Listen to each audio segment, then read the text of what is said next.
Bonjour à tous, comme vous le saviez, ça fait longtemps que je devais parler d'un manhwa exceptionnel, un manhwa que j'ai beaucoup apprécié, j'en ai pas lu énormément, mais il y en a un qui s'est quand même démarqué, The Boxer, parce que j'adore le sport, j'adore la boxe, donc The Boxer était tout désigné pour moi, surtout que je suis un grand fan de Hajime no Ippo, donc je voulais voir ce que ça donne. Et c'est un excellent manhwa, donc j'ai un peu envie de parler des meilleurs personnages, des plus grands boxeurs de ce manhwa, donc pour ceux qui connaissent vraiment bien l'œuvre, vous savez qu'il y a des personnages extraordinaires et que ça ne se situe pas simplement sur le combat, mais il y a toute une philosophie dans le manhwa qui est exceptionnelle. Et comme dans la vie, en fait, tous les boxeurs sont très différents. Tous ont leur motivation, tous ont leur manière d'être, tous ont un moteur qui les pousse en avant. Bref, ils sont tous uniques, tous singuliers, et c'est ça que j'ai beaucoup aimé dans The Boxer. C'est qu'on peut s'identifier à chacun d'entre eux. Il y en a forcément un qui va vous parler plus qu'un autre, c'est obligé. Et pour ceux qui ne connaissent pas, j'espère vous donner envie avec ça. N'oubliez pas, comme d'habitude, de soutenir, c'est très important, bien sûr, à travers les commentaires, à travers un abonnement, à travers le partage, surtout le partage, bref, à travers toutes les interactions qu'il est possible de faire pour le soutien, c'est très important. Sur ce, parlons de ces grands boxeurs. Et on va commencer par Ryubaek est le premier génie introduit dans The Boxer, un prodige dont le talent exceptionnel lui permet de jouer avec les autres boxeurs de son gymnase. Sa maîtrise innée de la boxe le rend arrogant, le poussant à mépriser ceux qu'il considère comme inférieurs. Cependant, après avoir subi une humiliation écrasante en perdant contre Yu, Ryu abandonne la boxe pour devenir gangster. Cette nouvelle voie le conduit à perdre son talent naturel à cause d'une blessure à la jambe. Avant cette chute, Ryu était connu pour ses capacités physiques de haut niveau et son intelligence géniale en combat. Ses mouvements étaient d'un tout autre niveau, comme le disait K, un entraîneur de haut niveau, et il pouvait lire et anticiper les tactiques de ses adversaires avec une facilité déconcertante.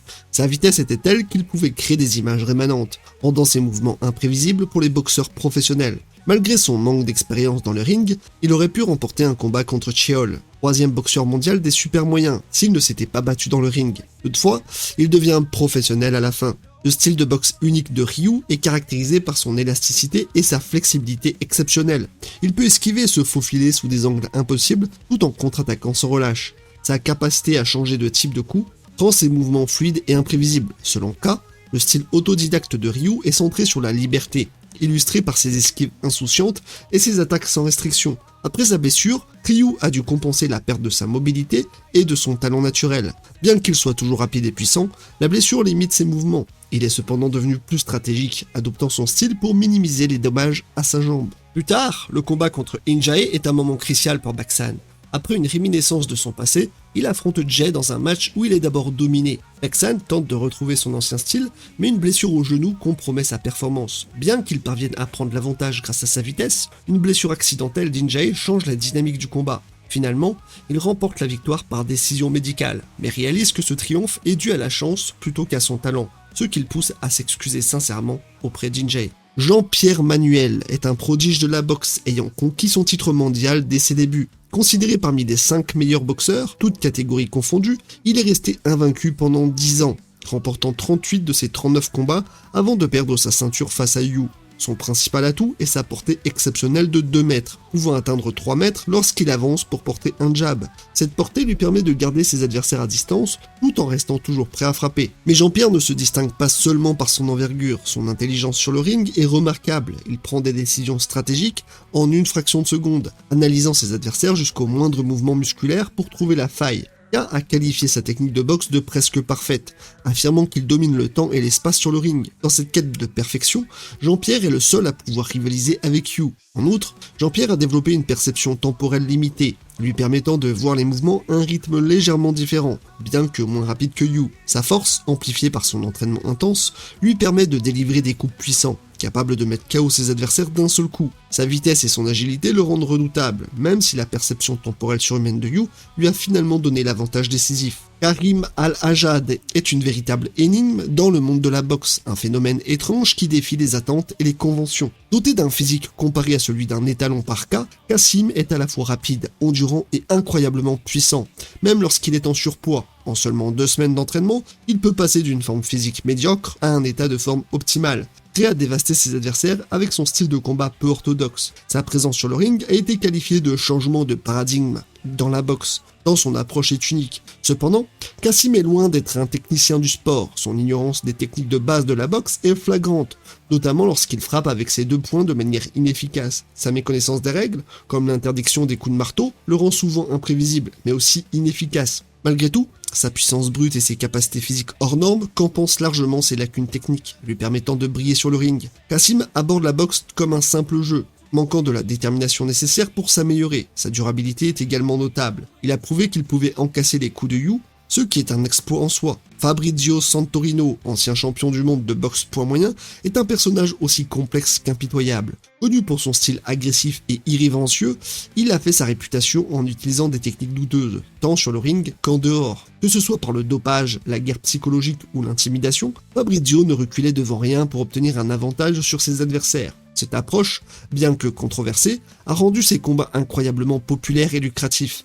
rivalisant même avec ceux de Yu à son époque. Doté d'un talent naturel pour le combat mais dépourvu de véritable intelligence technique, Fabrizio a toujours compté sur son frère Marco pour élaborer des stratégies complexes. Marco est un génie des tactiques et de l'artifice. Il a permis à Fabrizio de maintenir son titre grâce à une combinaison unique de force brute et de manigances sournoises. Cependant, après avoir perdu son titre et frôlé la mort contre Yu, Fabrizio a radicalement changé. Abandonnant ses tactiques malhonnêtes, il a décidé de se concentrer uniquement sur ses compétences de boxeur, en suivant l'entraînement rigoureux de son frère pour affiner ses techniques. Fabrizio est donc doté de capacités physiques surhumaines, capable de déchirer des sacs de frappe, même sans stéroïdes.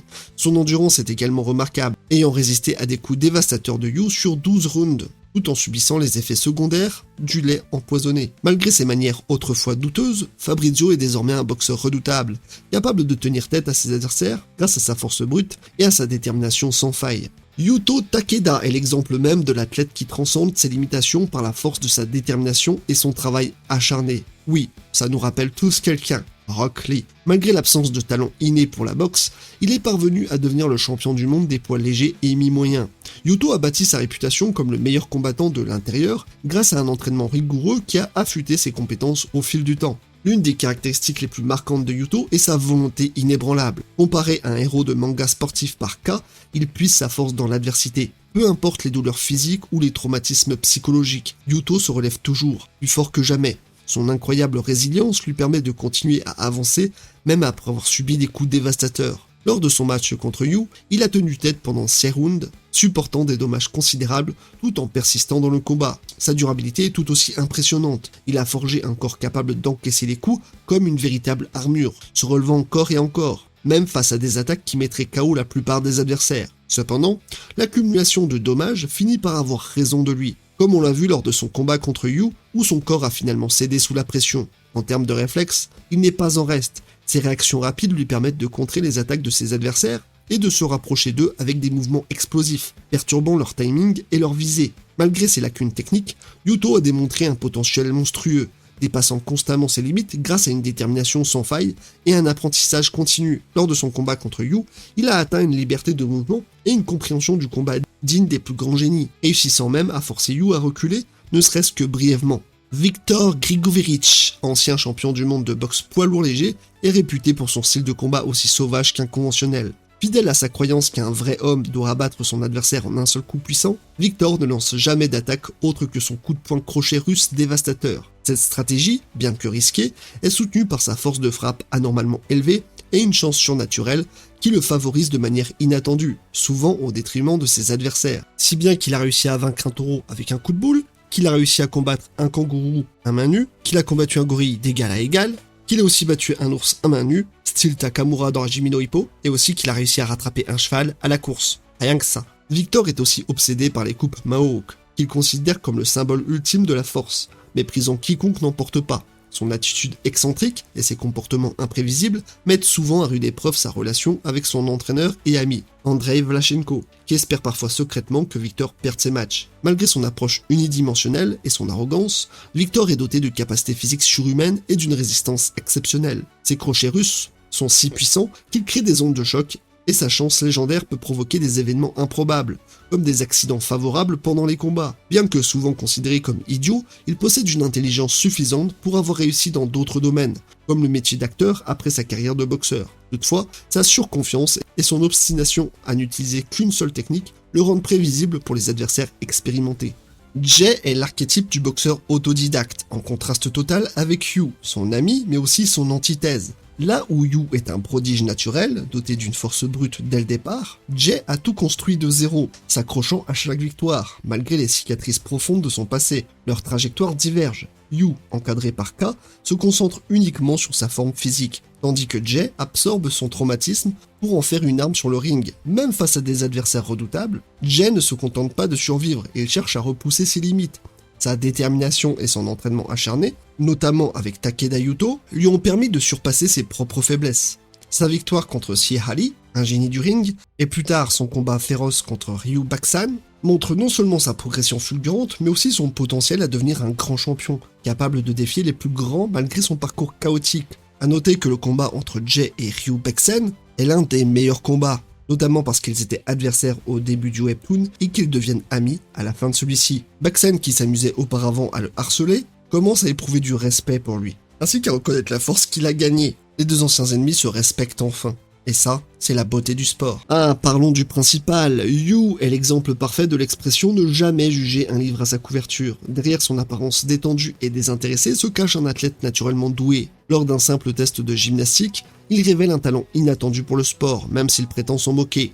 Une scène en particulier illustre cette dissonance. Après avoir prétendu que les activités physiques l'ennuient, Yu attrape nonchalamment une balle en plein vol d'une seule main, ballonnée par Ryu Baksan. Ce geste, qui semble presque instinctif, dévoile une maîtrise insoupçonnée et un contrôle du corps impressionnant. Mais l'un des aspects les plus fascinants de Yu est sa perception temporelle inhumaine. Lorsqu'il est testé par K, qui tente de le surprendre avec un coup fatal par derrière, Yu esquive avec une facilité désarmante et suit la trajectoire du point de K comme s'il avait tout le temps du monde. Ce n'est pas seulement une question de réflexe rapide, mais une véritable capacité à vivre dans une autre dimension temporelle. Yu perçoit le temps différemment, ce qui lui permet de réagir instantanément à toute menace. Cette perception accrue, couplée à une vision cinétique exceptionnelle, lui permet de voir les mouvements de ses adversaires bien avant qu'ils ne soient exécutés, rendant toute tentative de le frapper pratiquement impossible. En plus de ses réflexes surhumains, Yu possède une force de frappe étonnante. Malgré sa silhouette élancée, il est capable de mettre hors combat des boxeurs professionnels avec une facilité déconcertante. Sa capacité à infliger des dommages graves avec un seul coup témoigne d'une puissance cachée qui contraste avec son apparence. Yu n'est pas seulement précis dans ses frappes, il est également capable d'ajuster la trajectoire de ses coups en temps réel pour maximiser l'impact, visant souvent les points faibles de ses adversaires avec une précision chirurgicale. Sa vitesse et son agilité sont également des atouts majeurs. Les boxeurs professionnels, même ceux de classe mondiale comme Jean-Pierre Manuel, peinent à suivre ses mouvements. Yu est si rapide que ses adversaires ne réalisent souvent qu'ils ont été frappés qu'après avoir ressenti l'impact. Son agilité, combinée à sa perception du temps, le rend insaisissable sur le ring. Il peut esquiver des coups avec une facilité déconcertante, laissant ses adversaires frapper dans le vide. Yu n'est pas seulement un combattant redoutable en raison de ses compétences physiques, il possède également une présence intimidante qui influence psychologiquement ses adversaires. Lors de sa première rencontre avec Yu, le légendaire entraîneur K a ressenti une peur viscérale, une réaction instinctive face à l'aura écrasante de Yu. Cette aura se manifeste de manière tangible sur le ring, où des boxeurs chevronnés comme John Taker se retrouvent paralysés par sa simple présence. Mais il y a encore plus redoutable avec le chat de Yu, qui est l'un des rares personnages à avoir mis la misère à son maître, allant jusqu'à vraiment lui porter un coup qui aurait pu être décisif. Bon ok, tout ça c'est un rêve, mais ça aurait pu être vrai. Après tout, on ne sait pas de quoi les chats sont capables. Aaron Tide, ancien champion du monde de boxe poids lourd, est considéré comme le boxeur le plus puissant de l'histoire. Invaincu grâce à sa force titanesque et sa puissance phénoménale, il a mené une vie de luxe et de renommée. Cependant, derrière cette façade de puissance se cache un homme qui déteste sa propre force, trouvant peu de joie ou de sens dans la boxe. Contrairement à ce que l'on pourrait penser, Aaron est un homme bienveillant qui valorise profondément sa famille et la non-violence, par crainte de ses propres capacités. Les capacités physiques d'Aaron sont surhumaines. Il a été capable de broyer un crâne humain et de créer un cratère en forme de poing dans un mur, témoignant de sa force démesurée. K, son entraîneur, a déclaré qu'une telle puissance ne pourrait probablement jamais être égalée dans l'histoire de l'humanité. Malgré cette force brute, Aaron refuse souvent d'utiliser des techniques de boxe, sauf lorsqu'il est poussé à l'extrême, car il redoute les conséquences de sa puissance. Lorsqu'il applique des techniques de boxe, Aaron peut concentrer sa force explosive et augmenter la vitesse de ses attaques, atteignant des vitesses hypersoniques. Malgré sa grande tolérance à la douleur et sa capacité à combattre malgré les blessures graves, Aaron est tourmenté par la peur de son propre pouvoir, ce qui limite parfois son potentiel sur le ring. G, aussi appelé G the Sun, est un boxeur d'une puissance incroyable, capable de décocher des coups d'une force stupéfiante en un clin d'œil. Son affrontement avec Fabrizio Santorino a révélé l'étendue de sa force quasi surhumaine et de ses réflexes éclairs. Ce qui distingue G, c'est sa capacité à changer de style de combat selon les besoins. Il peut passer d'un style offensif rapproché à un style plus distant, voire adopter une approche de frappe lourde, s'adaptant avec fluidité à chaque situation. Cela le rend imprévisible et extrêmement difficile à contrer. Au-delà de sa maîtrise technique et de sa puissance physique, G exerce une influence considérable sur ceux qui l'entourent. Il a le don de nouer des liens profonds et de guider les autres vers des chemins plus éclairés. Son impact sur Yu est particulièrement marquant, l'aidant à s'affranchir de l'emprise néfaste de K pour découvrir une perspective plus positive et inspirante. Mais sa force ne réside donc pas seulement dans ses capacités physiques, qui sont impressionnantes certes, comme attraper un coup de poing d'un dopé, un main nue, ou envoyer un adversaire massif volé d'un simple contre, mais aussi dans sa résilience et sa maîtrise mentale. Même lorsque son corps est en lambeaux, il trouve le moyen de tenir tête aux adversaires les plus redoutables, comme Yu, lui tenant tête sur 12 rounds alors que tout le monde s'attendait à une défaite rapide. En somme, G incarne la force sous toutes ses formes, physique bien sûr, mais surtout psychologique et morale. Il est le boxeur qui transcende la simple compétition, transformant le ring en un espace de transformation personnelle pour lui et pour ceux qui l'affrontent. C'est cette dimension spirituelle, presque messianique, qui rend toute tentative de mesure de sa force futile. Il n'est pas là pour dominer, mais pour révéler et guérir. Et c'est là toute sa puissance. D'ailleurs, si je vous montre cette scène, elle vous rappellera forcément une scène mythique. Donne-moi tes yeux, baby, tes pupilles, baby. Donne-moi ton beau vieux regard, ton flair, baby, ta force, baby. Chante avec moi, je veux des yeux like you, pour m'emmener au bout de la haine, des yeux like you.